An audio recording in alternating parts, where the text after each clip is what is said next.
हे मैया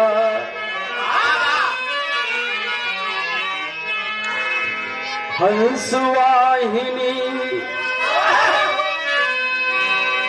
हंसवाहिनी ज्ञानदायिनी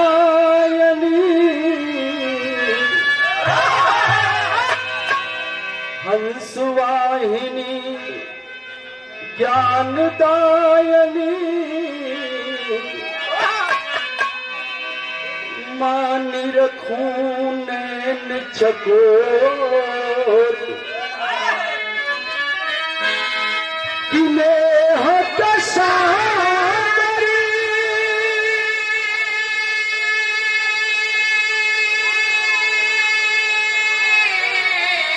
किनेह कसारी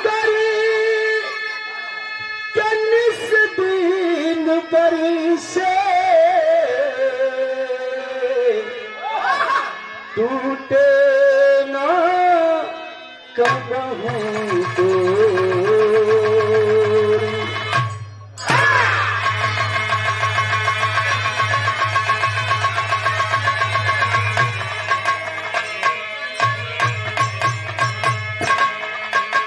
श्वेत बसन मरिमाल सुशोभित श्वेत बसन मरिमाल सुशोभित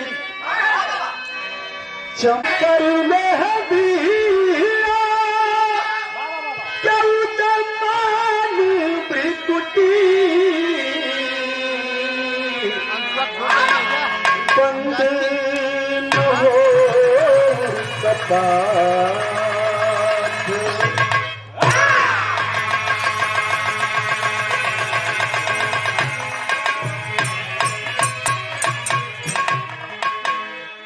मन विकराल भ्रमित न होवे ऐसा दो वरदान के उपेंद्र सुशील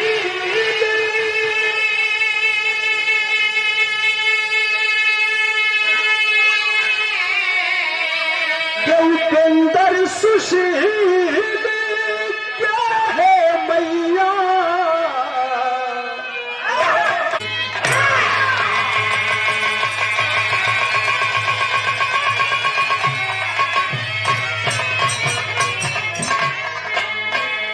हे महंसवाहिनी कृपालिनी हे महंसवाहिनी कृपालिनी महिमा अनंत वेद चार को दिखाई हो मोहे त्रिदेव घेव देवता न जान सके किए कई स्वरूप तीन देवियां कहाई हो कि असुर को संहार दिया अरे धर्म की बड़ाई से अरे भक्तों की तेरी सुनी न शरण में उठाय लियो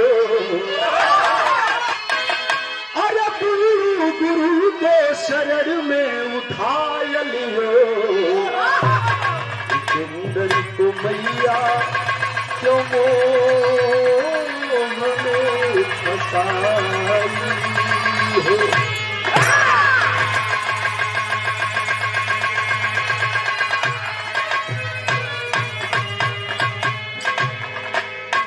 अच्छा भैया आज सबसे पहले उपलक्ष्य में आए हुए सभी लोगों का इस परिवार से मेरा बहुत करीबी नाता है, इसलिए मैं परिवार का सदस्य होने के नाते आए हुए सभी लोगों का हार्दिक अभिनंदन वंदन स्वागत करता हूं। भैया की तरफ से वंदना हो गए और हम 4 लाइन स्वर्गीय माता जी के विषय में बनौले हैं गाना जेकर तेरे ही आप लोग आज खाए बदे आयल हुआ।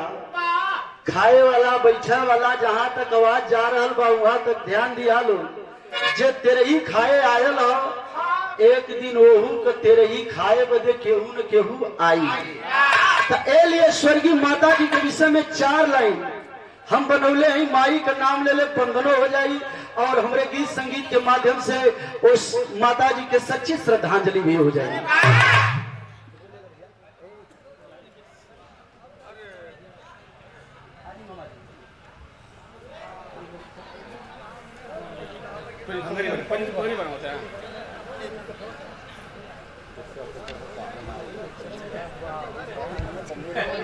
यहाँ से बम्बई तक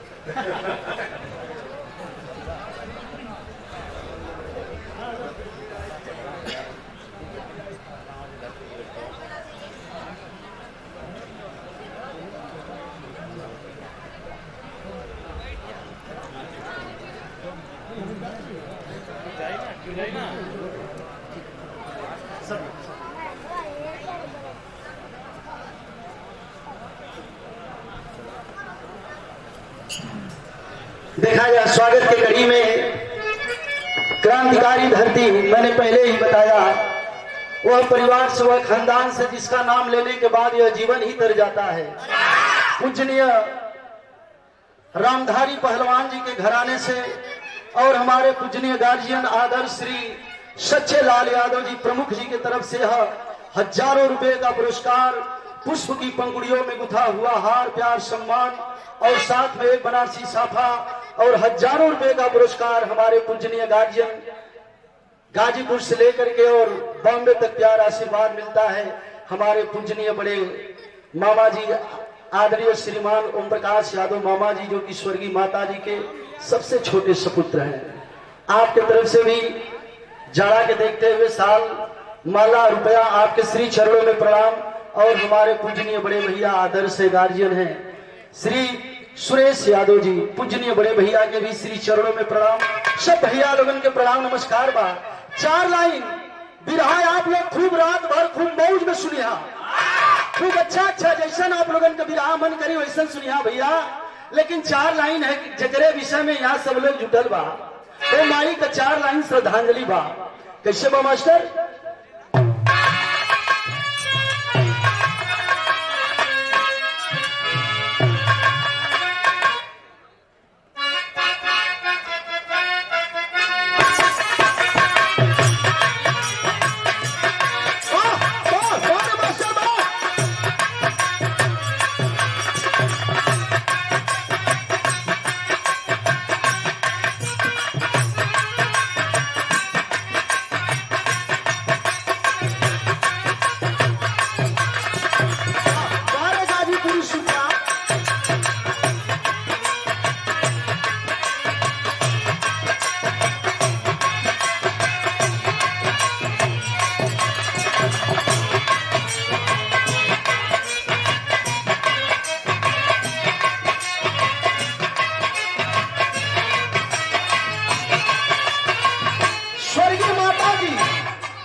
स्थान दे।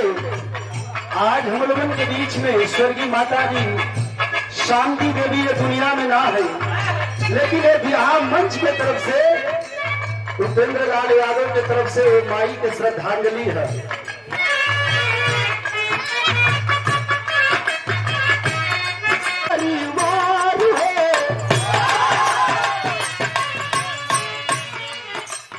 अरे छोड़ के आज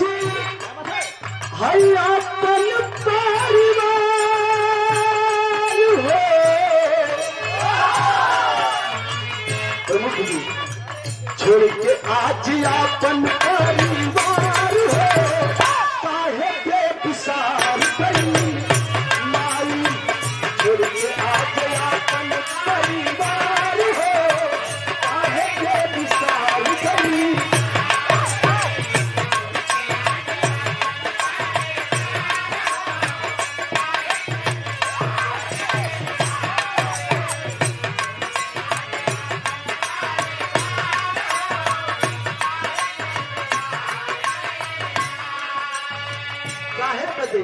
अरे सोना पड़ल ना दुआर हो,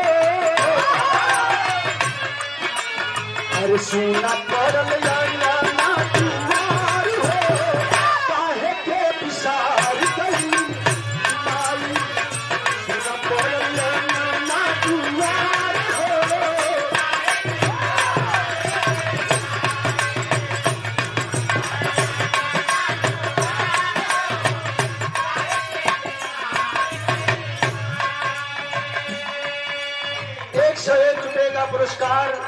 हमारे बड़े भैया आदरणीय श्रीमान जितेंद्र यादव जी, आपके तरफ से 101 रुपया चरणों में प्रणाम। सब भैया लगन के प्रणाम बा। एक को लाइन छूट जाई हमार गावत बेकार हो जाई। पहली लाइन कवि जी का लिखत हुई, अरे स्वर्ग शांति प्रेमी आदि भइली सपनावा,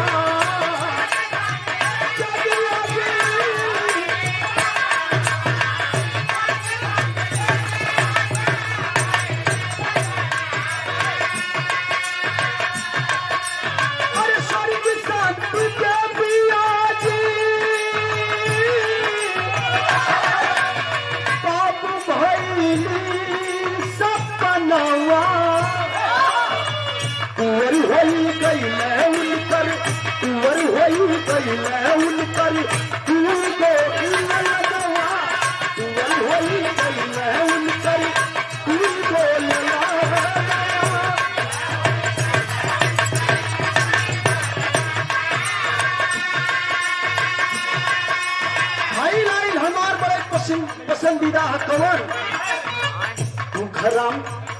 दुखराम के स्वर्गीय माता जी के पति का नाम दुखराम यादव। दुखराम के रहली चोरी तार है, अरे दुखराम के रहली चोरी तार है,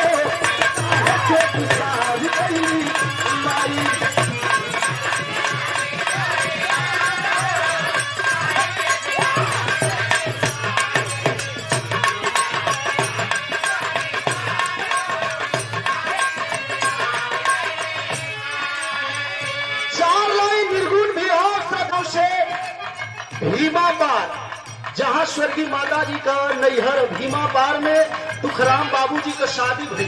उस समय डोली में बैठ के जब समय तुखराम बाबू भीमा पार में गईलन तो कवि जी का लिखत हुआ,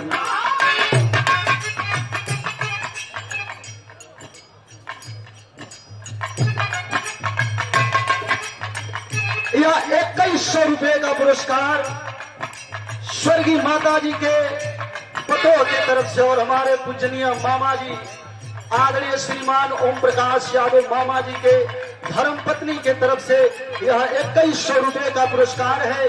शोका कुल परिवार से मैं सभी लोगों के श्री चरणों में प्रणाम करता हूँ। पहली लाइन आप लोग गौर करिए, जीवन का शुरुआत माता जी का कैसे भयल, अरे काम से खपूरा में पाव चहिरा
नंबर 1 जिला पंचायत सदस्य शहदपुर हमारे पूजनीय बड़े भैया हैं, आदर्श हैं, गार्जियन है श्री राकेश यादव उर्फ मुन्नू भैया। आपके तरफ से हजारों रुपए का पुरस्कार, जोरदार ताली बजा करके आप लोग स्वागत कर दीजिए।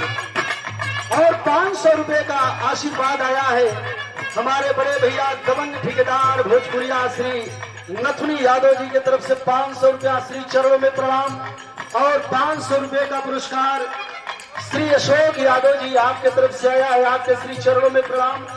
और 1001 रुपए का पुरस्कार कोरोना जैसे महामारी में दिन रात चल करके और गरीबों की मदद करना, गरीबों के सुख दुख में हमेशा कदम से कदम मिला करके चलना और ठंड के मौसम में गरीबों तक गर्म वस्त्र पहुंचाने का काम और समाज सेवी और युवा शक्ति संघ के राष्ट्रीय अध्यक्ष हमारे बड़े भैया कहने में मेरी छाती दूनी हो जा रही है।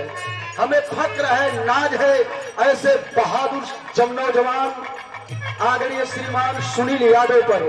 मैं चाहूंगा सुनील भैया का स्वागत आप लोग जोरदार ताली बजा करके कर दीजिए। सब भैया लोगों के बहुत बहुत प्रणाम बा। देखा है बिरहा से कम बजा न दे, बिरहा में कहानियां चले ले, बिरहा के स्टोरियां चले ले तो तनी सा जेकर तेरे ही खाए बदे आ ले जा तनी वो माई का स्टोरी सुना। 1960 में माई का शादी नैहर कहाँ है? भीमा पार। कवि जी कहा लिखत हुआ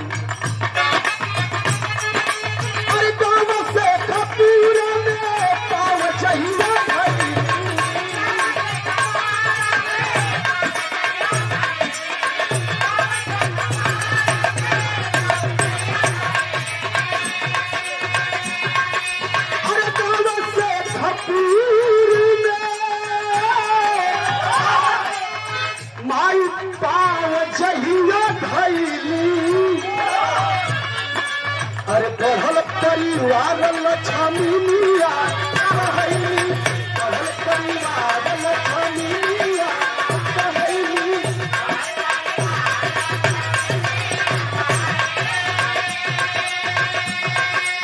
बाबूजी तुखराम यादव डोली में लेके शेखपुर गांव में माता जी के जब डोली से उतरलन तो कुछ दिन के बाद परिवार बढ़ल, बेटी के रूप में एगो लक्ष्मी पैदा भइली। तब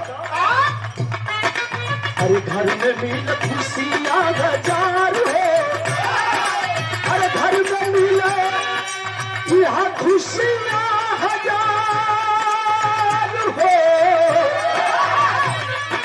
अरे घर में मिल खुशियां हजार हो।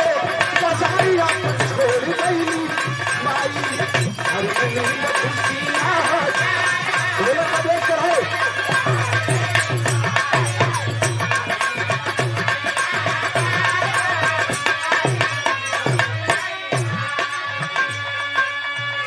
भैया 51 रुपए का पुरस्कार हमारे जितेंद्र भैया की तरफ से, भैया के श्री चरणों में प्रणाम। सब भैया लोगों के प्रणाम नमस्कार बा।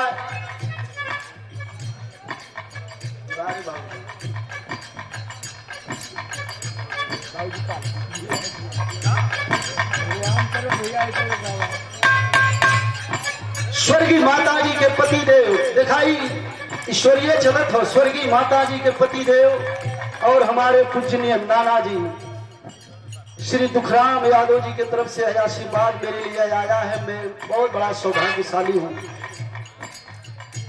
कवि जी लिखत हुए माई जब डोली से उतरली तो एगो बेटी पैदा भइली, एगो बेटी पैदा भइली तो कवि जी का लिखत हुए अरे तीनों बेटी माई का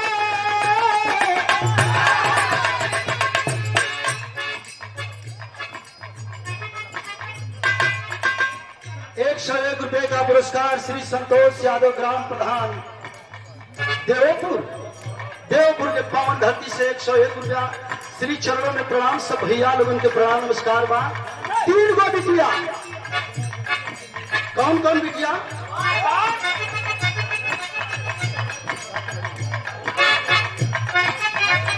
तीन गो बिटिया, लालमणि देवी, उषा देवी, पुष्पा देवी। ये तीनों बेटी जब पैदा भइली तो कवि जी लिखत हुआ अरे तीनों बेटी माई देखू साधन भवती।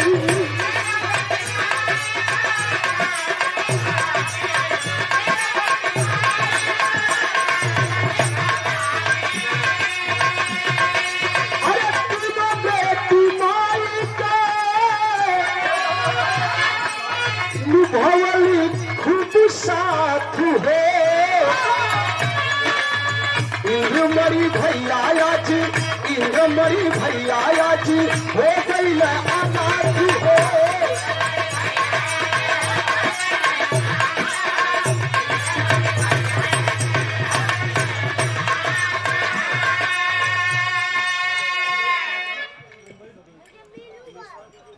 आदरणीय श्रीमान उमेश पाठक जी, मुंबई और भदोही के पावन धरती से 500 रुपए का आशीर्वाद आया है। आपके श्री चरणों में प्रणाम। सब भैया लोग के प्रणाम यही लाइन पर प्रदान करें। अरे देवमणि भैया जी हो गई नाची हो,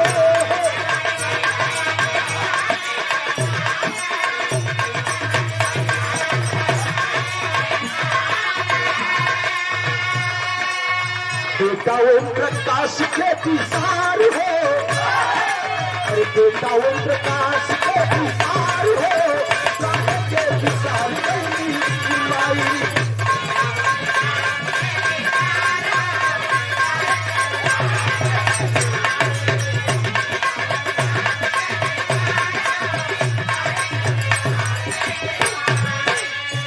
और 1001 रुपए का पुरस्कार हमारे पूजनीय गार्जियन, मैंने पहले ही बताया सभी कलाकारों के बहुत ही शुभचिंतक हमारे बड़े भैया आदर्श गार्जियन हैं श्री सुरेश यादव जी, आपके तरफ से 1000 रुपया श्री चरणों में प्रणाम और 101 रुपया का बहुत सुंदर पुरस्कार। रजेश चचा आजकल इन लोगों का जोड़ा कर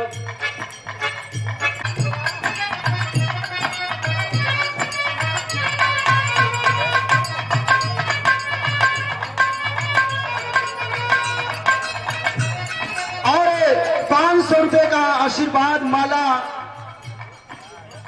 जिला पंचायत सदस्य हमारे बड़े भैया युवा शक्ति संघ परिवार के तरफ से हमारे श्री सुनील यादव बड़े भैया जी के सम्मान में हमारे पूजनीय चाचा जी की तरफ से श्री शंकर यादव जी और श्री हमारे बड़े भैया आदर्श है, बड़ा नाम भयंकर हो जिद्दी भैया, एक बेर तई डोली वोली का प्लान कर ले रहा है।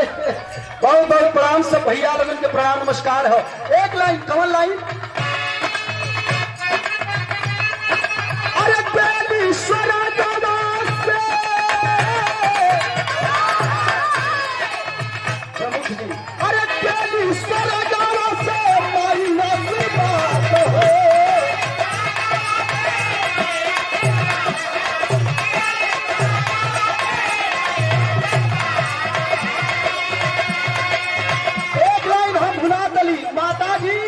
स्वर्गीय माता जी जबले जिंदा रहली एक कीर्ति अमर करके गई। कौन कीर्ति? अरे लाज शर्म का पर्दा, अरे लाज शर्म का पर्दा कबो न हटा वाली,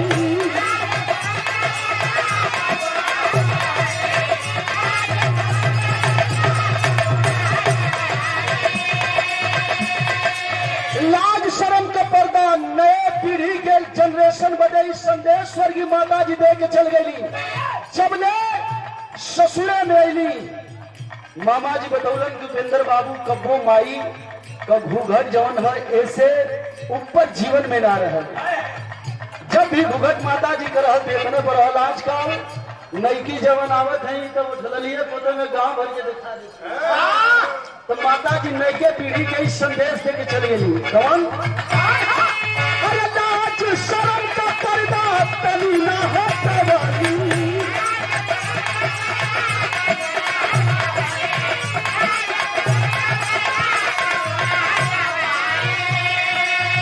अपने दुआरे माई केहू के ना सतावली, अपने दुआरे माई केहू के ना सतावली,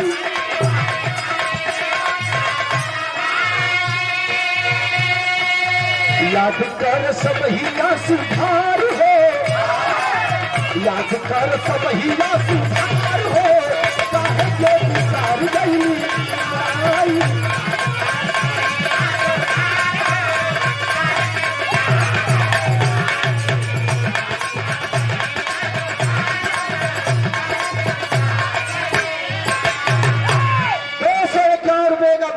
युवा शक्ति संघ परिवार के तरफ से हमारे पूजनीय चाचा जी श्री शंकर यादव जी, जैसा नाम है शंकर उसी तरह युवा शक्ति परिवार के एक एक नौजवान के ऊपर आपका हाथ भी रहता है।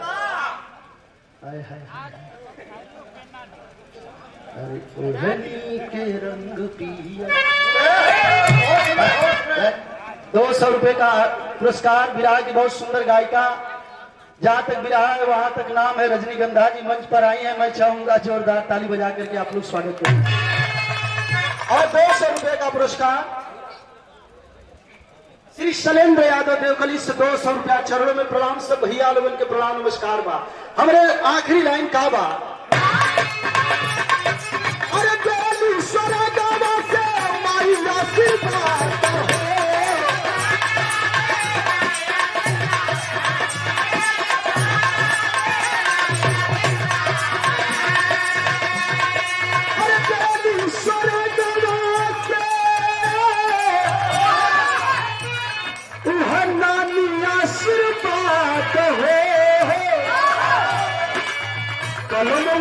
कभी का नानी के कर याद है, कभी का नानी के कर याद है।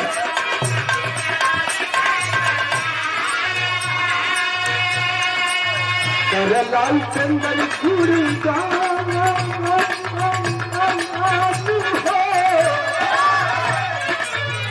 अरे करला हाय चंदन दूरी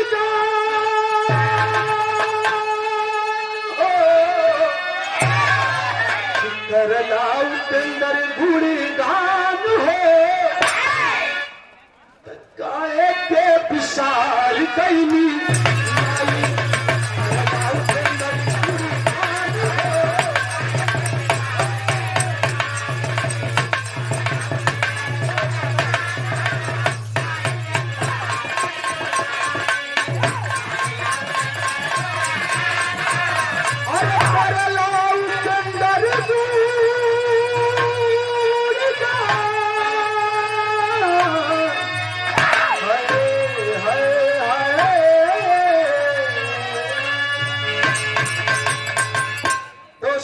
पुरस्कार श्री उमेश पाठक जी आपके तरफ से आपके श्री चरणों में प्रणाम, सब भैया लोगों के प्रणाम। देखा भैया लक्ष्मी से आप लोग जिया करण हुआ, दया करिया भैया 8 महीना लॉकडाउन सरवा ऐसे मुआ दिले तो देखा आसीन कृपा रहे। गवैया बहुत ज्यादा भी ना कहब, जे भी है सब सम्मानित है कलाकार है, तो ए लिए बस एक हक पारी हो, बहुत विराह का पारखी धरती हो, ए लिए सब भैया लोगों के बहुत बहुत प्रणाम। आपका खोज बहुत देखा अरे तो हमारे नानी का गाना है तो जरूर दिल से कोनो चीज गवाई तो अच्छा लग पाई। और 101 रुपए का पुरस्कार चंद्रशेखर यादव ग्राम प्रधान देवोपुर के आप चाचा जी की तरफ से 200 रुपया आपके श्री चरणों में प्रणाम, सब भैया लोगों के प्रणाम पहुंचे हमारे।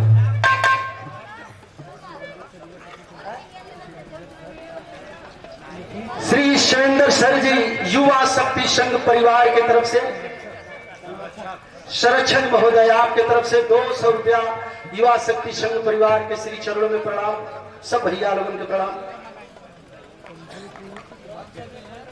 श्री संजीव सिंह जी उपाध्यक्ष युवा शक्ति संघ परिवार आपके तरफ से 200 रुपया श्री चरणों में प्रणाम, सब भैया लोगों के प्रणाम।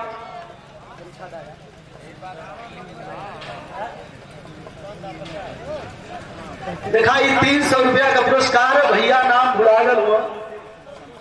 अच्छा अच्छा अच्छा अच्छा राष्ट्रीय प्रवक्ता जो कि अपने बारी से और अपने लेखनी से अपने बारी से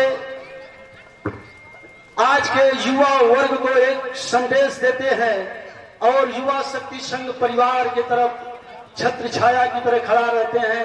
आदरणीय हमारे पूजनीय गार्जियन श्री शमशेर सिंह जी प्रवक्ता महोदय की तरफ से यह 500 रुपया आपके श्री चरणों में प्रणाम, सब भैया लोगों के प्रणाम बा।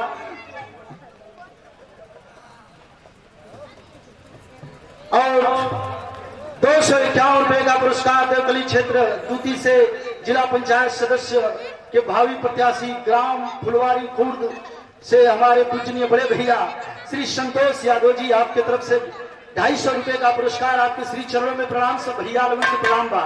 ए मास्टर देखा जाड़ा पाला का दिन है, कोनो एक लाइन झटके में बजा के आ जाता ऐसे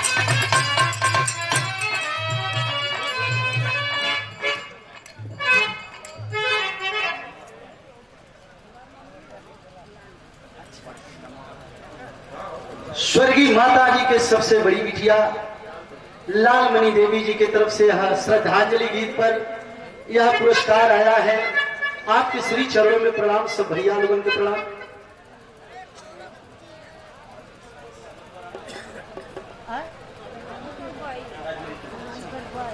स्वर्गीय माता जी के बहिन रजमंती देवी की तरफ से भी पुरस्कार आया है। माता जी के श्री चरणों में प्रणाम। हम धन्य हो गए, ऐसे इनाम मिले लगन तक। माता जी के श्री चरणों में प्रणाम, सब भैया लोगों के प्रणाम।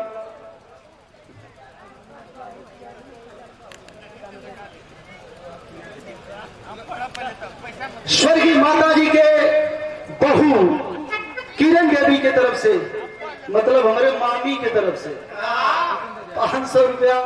बहुत बहुत प्रणाम, सब भैया लोगों के प्रणाम। और युवा शक्ति संघ परिवार की तरफ से जिला उपाध्यक्ष गाजीपुर श्री राहुल यादव बड़े भैया की तरफ से पुरस्कार है। भैया के श्री चरणों में प्रणाम, सब भैया लोगों के प्रणाम।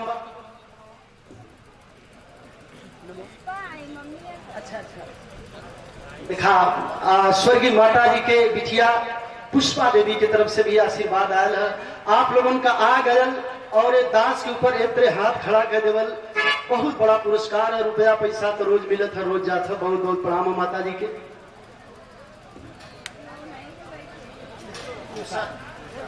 और स्वर्गीय माता जी के बिटिया उषा देवी की तरफ से हमारे माता जी की तरफ से पुरस्कार आई है। श्री चरणों में प्रणाम हो, सब भैया लोगों के प्रणाम नमस्कार हो।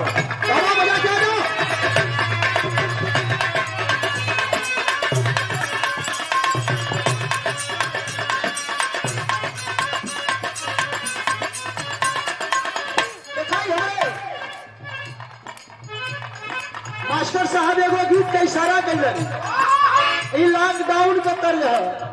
कौन? नंदगंज गाजीपुर आपके तरफ से 500 रुपए का पुरस्कार और 201 रुपए का पुरस्कार हमारे बनारस के धरती से श्री आशीष यादव जी की तरफ से आपके श्री चरणों में प्रणाम, सब भैया लोगों को प्रणाम।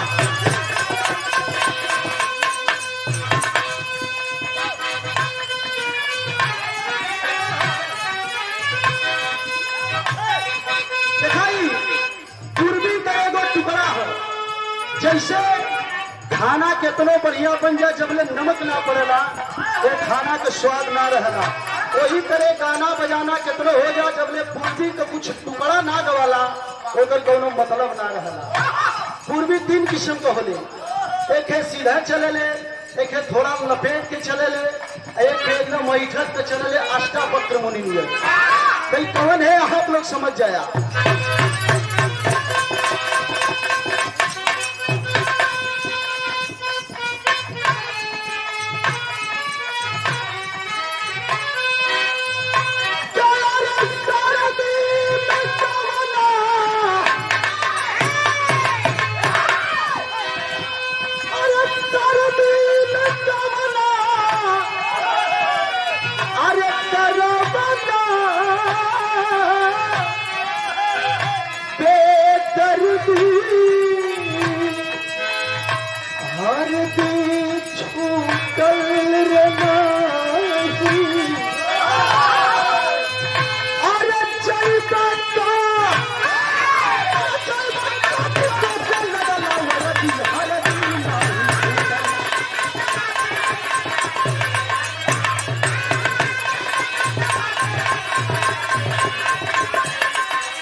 सीधा टारगेट बिरहा की तरफ आप लोगों के ले चलते।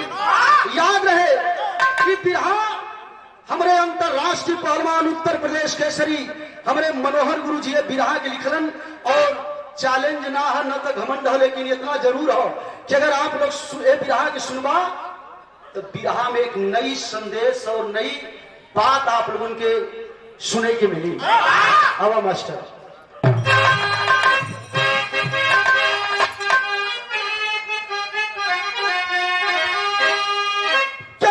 में 12 धृतराष्ट्र कंधार कम गिरत है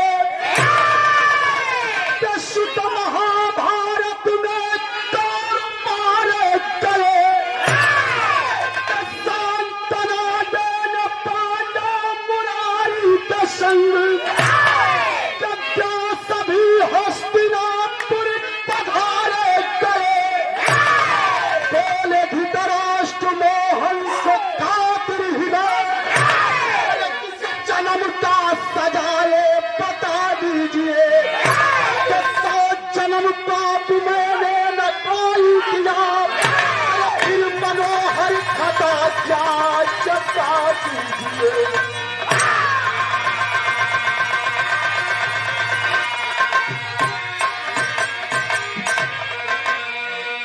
हमारे गुरु जी लिखन जैसे आज नानी मर गल है, माता जी मर गई, तो दुनिया का सच्चाई है, दुआर करे आप लोग जाला कि ना जाला।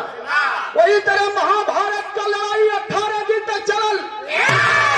लड़ाई करे गई कहल कि 5 पांडव विजय प्राप्त कइलन और 100 भाई कौरव अहंकारी लड़ाई के मैदान में मारल गइलन।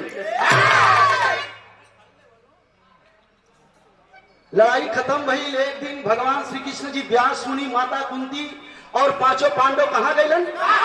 हस्तिनापुर। हस्तिनापुर के बैठल हो?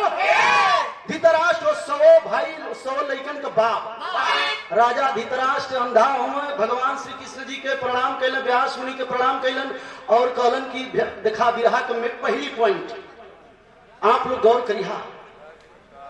राजा धृतराष्ट्र भगवान श्री कृष्ण जी से कहले कि कहो सरकार, हम कौन ऐसा गलती कैली कि हमारे जिंदा रहता है, हमारे 100 लड़का लड़ाई के मैदान में मार गइलन।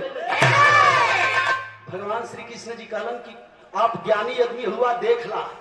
ए भैया, योग दृष्टि से जब देखा लगल है राजा धृतराष्ट्र, तो 101वां जन्म में जब देखलन, अरे बाप रे बाप, आंख से आंसू गिरा लगल और सोचा लगलन कि अरे यार, हम जौन 101वां जन्म में पाप कैली ओकर सजा हमके बहुत कम मिलल।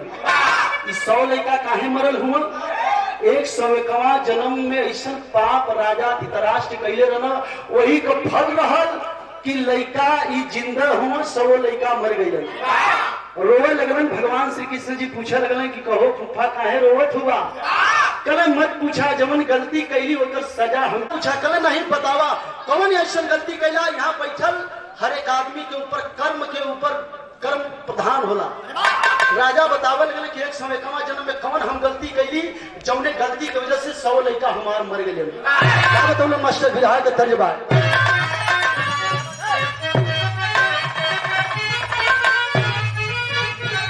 कर्ज छोड़ा। राजा बतावल गए 101वां जन्म के बाद कि 101 जन्म अरे हम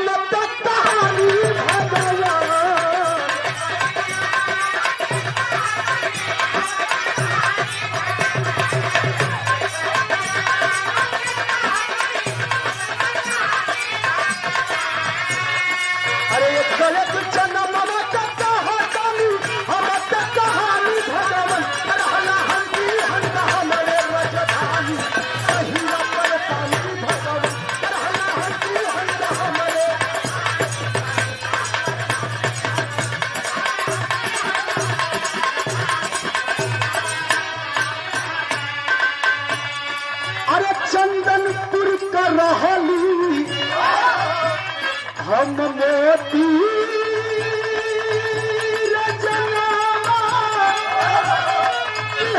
हंस हल सब कुछ के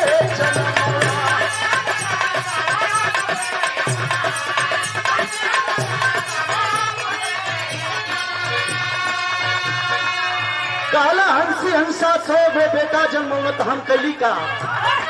अरे खैली हम भोजन खैली हम भोजन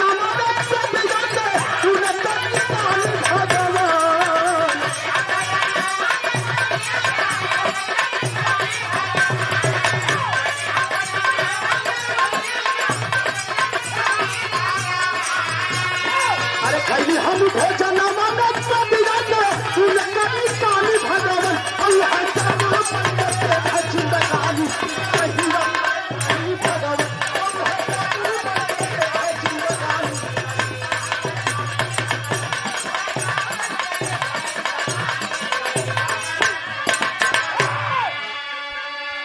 ₹101 बहुत सुंदर कोरस सुरेंद्र राजभर बुजुर्गा के धरती से बहुत बहुत भैया के प्रणाम हो। सब भैया लोगों को प्रणाम नमस्कार हो। और यह पुनः युवा शक्ति संघ परिवार से हमारे सुनील भैया के नाम से इनाम मिला 500 रुपया श्री चरणों में प्रणाम। सब भैया लोगों के प्रणाम बा। गौर करिए लोग, बिरहा का एक यह मेन पॉइंट हो। अगर बिरहा ये मेन पॉइंट से आप लोग समझिए, बिरहा एकदम शीशा जैसन हो जाये। राजा धृतराष्ट्र बतौल कि 101वां जन्म में चंदनपुर का राजा रही, शिकार खेल के अली, थकल अली, अपने रसोईदार से कहली कि पट्टे आज कुछ ऐसा चीज खिया देते कि मजा आ जाए। उपेंद्र भाई जैसे तो लोग आवाज जब फंसला तलिया के कलहार के जब खियावला तो संजा के बम बम बोले ले, वही तरह राजा कहलन कि थकल है, कोनो बढ़िया चीज खिया देता राजा मजा आ जाए। रसोईदार गयल बगीचा से हंसी हंसा का एगो बच्चा लिया के बना के राजा के खियवलस। राजा एकदम मस्त हो गए, कल ऐसा रोज बनौद्या भाई ऐसा बनौद्या। 100 दिन में वो रसोईदार 100 बच्चा खिया दिलस। हंसी हंसा के पता चलल, रोवत रोवत आंख अंधा हो गया। राजा के श्राप दिल कि जा जैसे आज अपने बच्चन बदे हम तड़पत है, एक जन्म में तो हूं तड़पबा। वह 101वां जन्म का श्राप लगल है कि आंधर पैदा है और हमार 100 लड़का मर गए। कहानी खत्म ना भाई। राजा कहल अरे बाप रे बाप, इतना बड़ा धर्मी हम रही साला, अरे अबे राजमहल में ना रहो, चल के तपस्या करके बचल जिंदगी तारम तार करब। राजा तपस्या करे बजे जब चला लगना तबले उनकर औरत गंधारी आए कि हइये कलाई पकड़ लेनी। पकड़ के कहा कली मास्टर बिरहा के तर्ज बा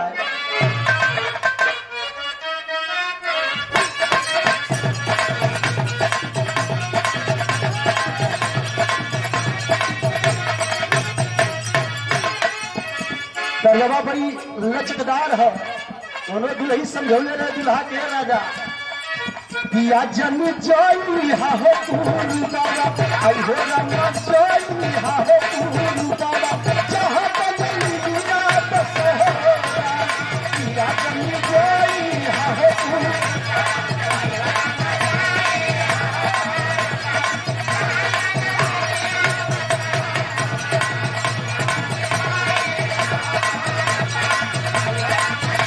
लेकिन चला होया तो बनावा दिया महू, चला होया तो बनावा सगे तेरा रंगा चली हो।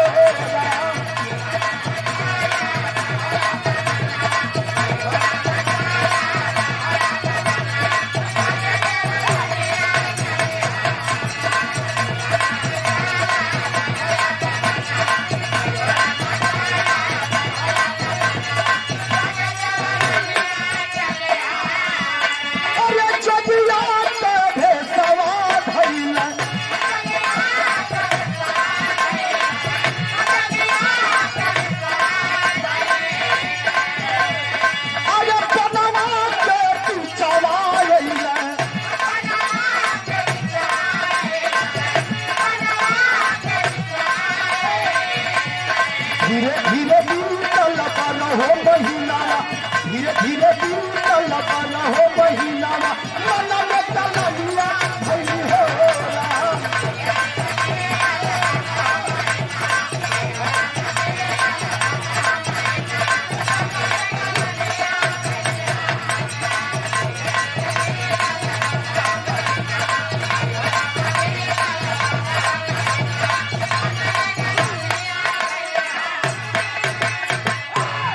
बिरहा सुने वाले और भगवान श्री कृष्ण जी आज गए भगवान श्री कृष्ण जी जंगल में पहुंचा के राजा धृतराष्ट्र के अपने महल के तरफ चल गए। भगवान श्री कृष्ण जी व्यास मुनि और उनके सेवा सत्कार में 5 पांडव, माता कुंती, माता गंधारी लगल है।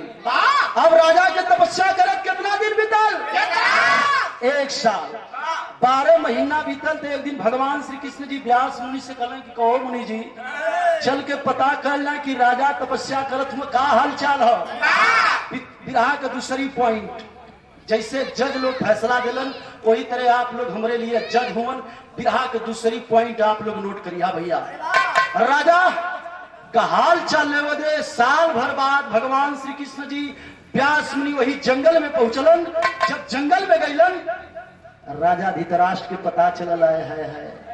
भगवान श्री कृष्ण जी के सामने प्रणाम कैलन। और प्रणाम करके भगवान श्री कृष्ण जी से राजा धृतराष्ट्र आंख में आंसू लेके हाथ जोड़ के कलन की कहो सरकार, हे आनंद कंद सचिदानंद, हमें एक बात बताइए ना सरकार। ए बच्चा, बाबू, ए बेटा, आंख में आंसू लेके राजा कलन की सरकार, हे केशव, एक बात हमें बताइए ना मालिक, हम एक जन्म पाप कैली तो हमके इतनी बड़ी सजा दे देहला कि हमारे सौ लड़का मर गई। एक जन्म पाप कैली तो इतनी बड़ी सजा दे देला कि हमारे 100 लड़का मर गई। बिरहा कही है पॉइंट है, तो हम 100 जन्म पुण्य भी तो कैले है। एक जन्म पाप कैली तो लड़का मुआ देला, 100 जन्म पुण्य कैली ओकरे बदले हमके का देला। भगवान श्री कृष्ण जी कहलन कि फूफा 100 जन्म के पुण्य के बदले आज जवन मंगवा तुमके दे दे। तो का मांगत हो राजा?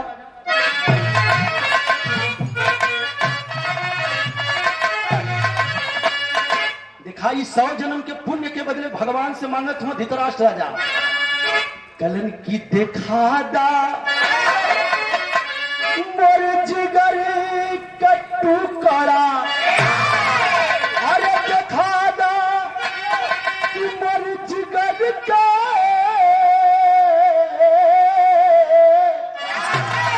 हो, देखा दा मोर जिगर कट्टू करा, अरे मरे जो कुरुक्षेत्र में पीरवन के बोला।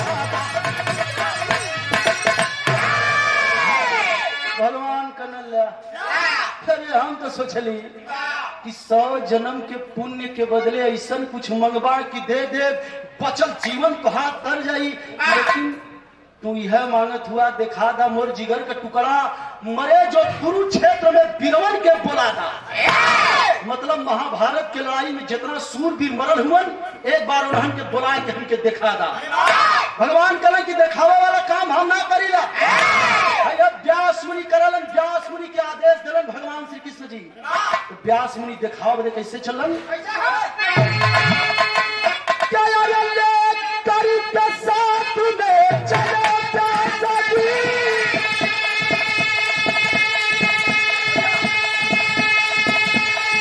धृतराष्ट्र संजय के पैदल,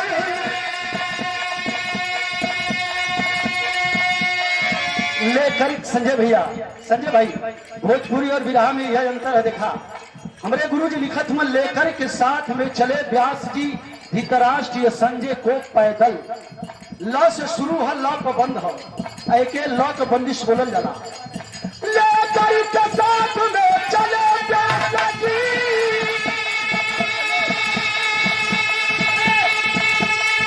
धृतराष्ट्र संजय को पैदल,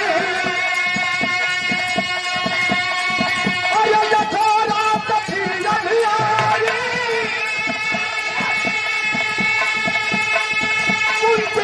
गंधारी अगल बगल, अरे लगे वाहन करने व्यास जी, गंगा जी बहती उछल उछल, अरे ले घट अंदर नाम श्याम का, ले घट अंदर नाम श्याम का, नचिए कथन।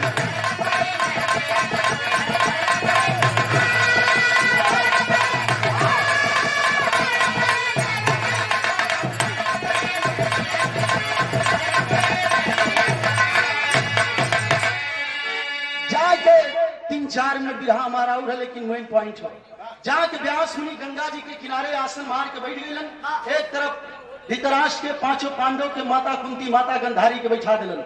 अच्छा चचा हम समझत है, चचा चचा समझत है, लेकिन अच्छा कोनो बात ना है। ए भैया, भगवान व्यास मुनि आसन मार के बिरहा के थ्रू पटन है। व्यास मुनि आसन मार के बैठल हुआ, बाएं तरफ राजा धृतराष्ट्र के, कुंती के, गंधारी के 5 पांडव के बैठा दिलन। अरे रजान निकाल के कमंडल का पानी कुछ मंत्र का उच्चारण करके व्यास मुनि पानी के आकाश में फेंकलन। जब वो पानी आकाश में गयल तो कैलस का हमरे बिरहा का आखिरी तर्ज हो।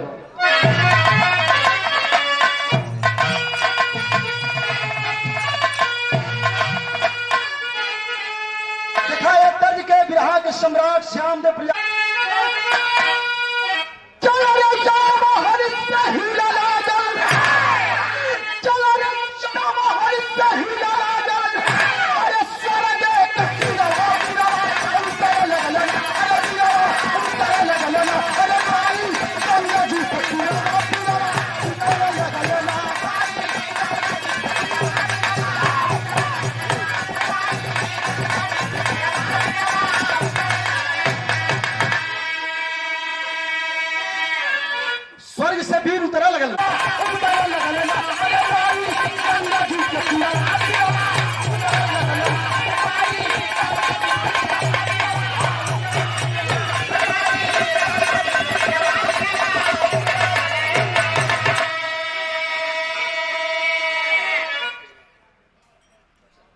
दिखाई।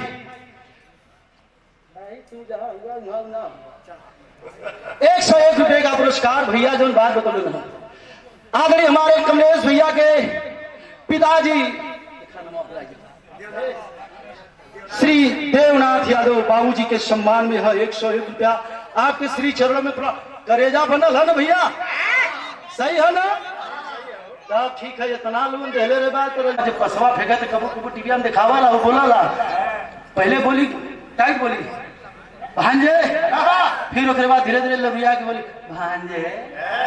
ए भैया वो उतरल, शकुनी भी उतरल, लेकिन स्वर्ग से जितना लोग उतरल हुआ बिरहा के तीसरी पॉइंट राजा धृतराष्ट्र कहले हुआ कि दिखावे कि हाँ उतरल हुआ लोग तेंके आखिया ना आई जन्म से आनर हुआ तेंके लौकी कैसे। फिर व्यास मुनि से कहा कहलन बिरहा पपट का भाव।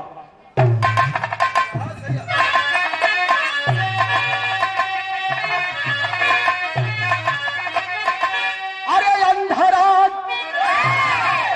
माना बढ़ जा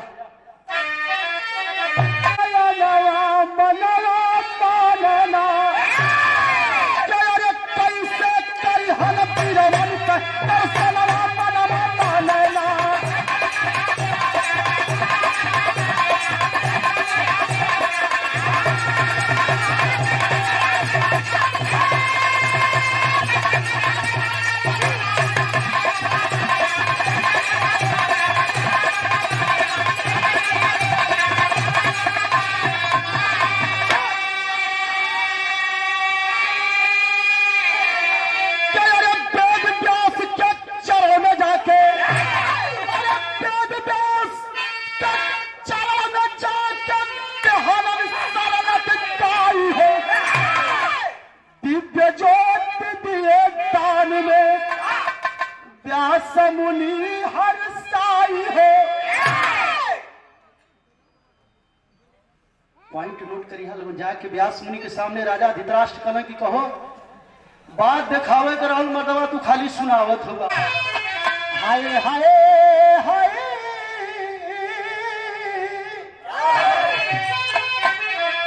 अरे ज्योतिया कि ज्योतिया मिला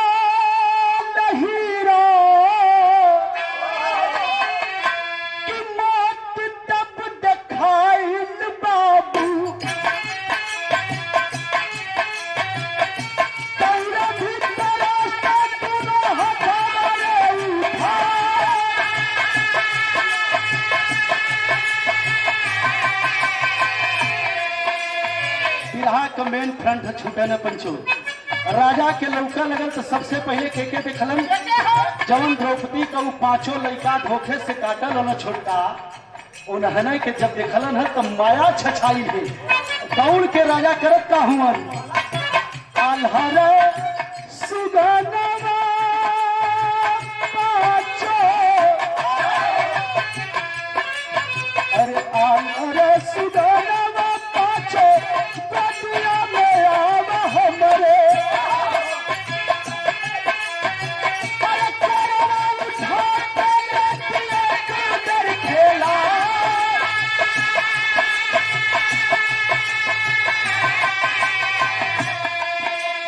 राजा दौड़ के जाके वो पांचों के कहत हुआ कि एक बार आए के हमरे गले से मिल ला लोग तो लोग के कोरा उठा ले ही तबले पांचों लइकवा छोटका कहा कत हुआ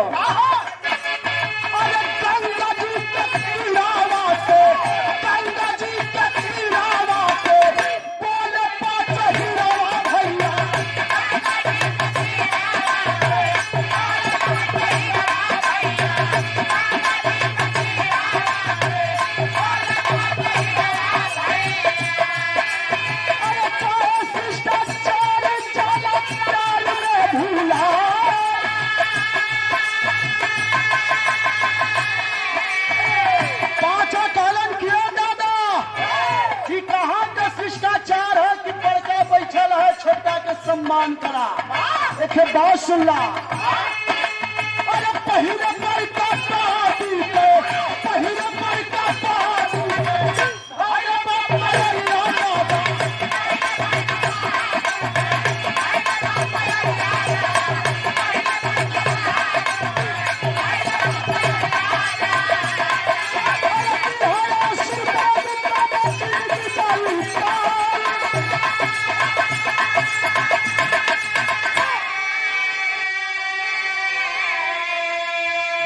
पांचों लड़कवा हंस के कहले कि कहो दादा कि कहाँ का शिष्टाचार है कि बड़कवा बैठल है छोटका के सम्मान करवे तो दौड़ देला। अरे बगल में खड़ा हुआ भीष्म पितामह दादा जाय के पैर छूला बचल जिंदगी तर जाई। तो पांचों लड़कवन का बतिया सुन के राजा का मूड इधर है तुरंत चेंज भयल गए भीष्म पितामह के पैर पर गिरने। स्वर्ग में महाभारत के लड़ाई में जितना सूरवीर कर्ण भी आया था सबसे राजा मिलने जुलने उधर राजा बात समझिया लोगों राजा मिलत हुआ इधर पांचों लड़कवन के मौका मिलल है। गंगा जी से निकल के तीरे से निकल के व्यास मुनि जहां आसन मार के बैठल है वही ठिया जाए के पांचों लड़कवा हाथ जोड़ के एक बात कहलन।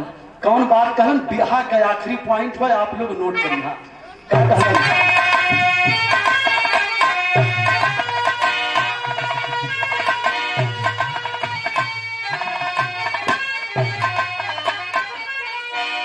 यह कहलन पांचों लड़का व्यास मुनि से किए मुनि जी क्या कहलन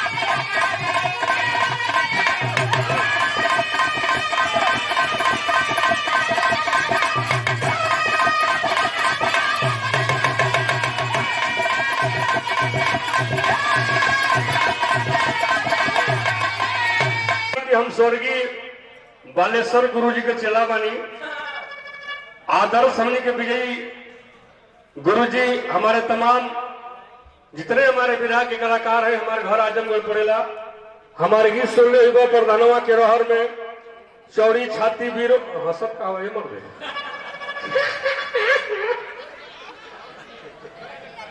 लड़का को बड़ा मगन हो इन खाती गौले रह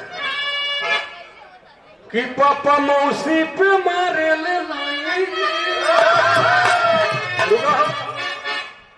लड़कन के बात बटे